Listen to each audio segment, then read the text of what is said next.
नमस्कार। तो चलिए आज एक बहुत ही दिलचस्प आध्यात्मिक सफर पर चलते हैं जो ब्रह्मा कुमारीज की मुरली के ज्ञान पर आधारित है। ये कहानी है आत्मा की 5000 साल की यात्रा की। आइए शुरू करते हैं। अच्छा, जरा एक पल के लिए सोचिए, क्या हो अगर हम सब कभी देवता हुआ करते थे।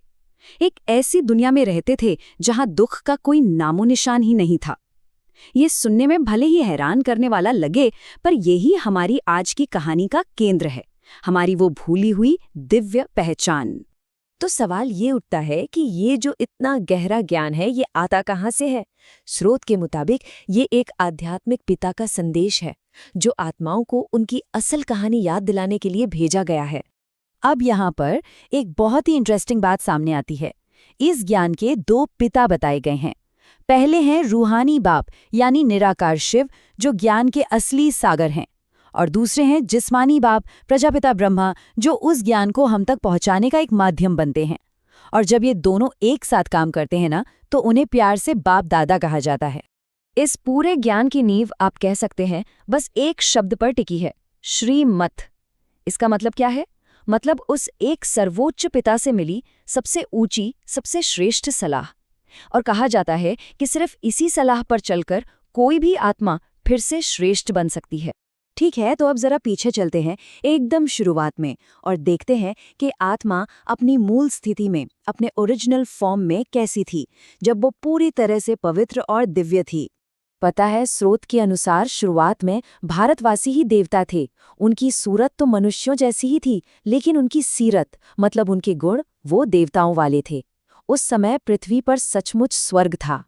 लेकिन जैसा कि होता है, समय के साथ ये दिव्यता धीरे धीरे कम होती चली गई।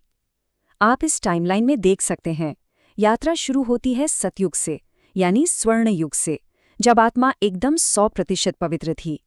फिर आता है त्रेता युग, जहां पवित्रता थोड़ी कम हो जाती है। द्वापर युग में अपवित्रता की शुरुआत होती है, और अंत में आता है कलयुग, लौह युग, जब आत्मा पूरी तरह से अपवित्र हो जाती है।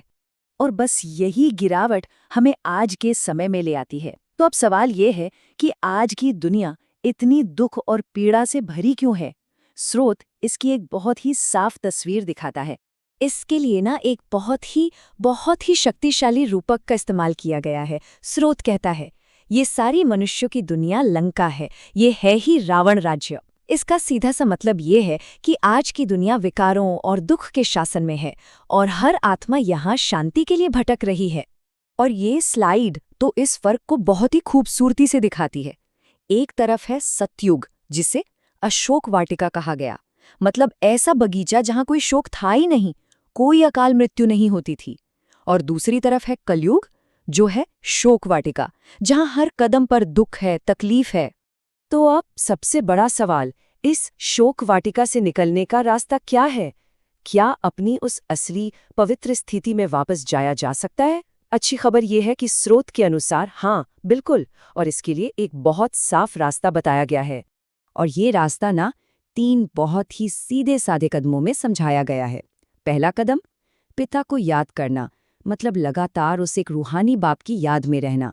दूसरा कदम, श्रीमत पर चलना, यानी उन दिव्य निर्देशों के हिसाब से अपनी जिंदगी जीना। और तीसरा, बहुत जरूरी कदम, सेवा करना, यानी दूसरों को भी देवता बनने का यही रास्ता दिखाना।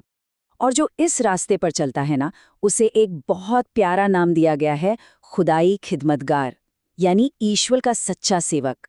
और देखिए, सबसे बड़ी बात यहाँ ये है कि ये सफ़र सिर्फ अपने लिए नहीं है, ये दूसरों की भी सेवा करने और उन्हें भी अपने जैसा बनाने का रास्ता है।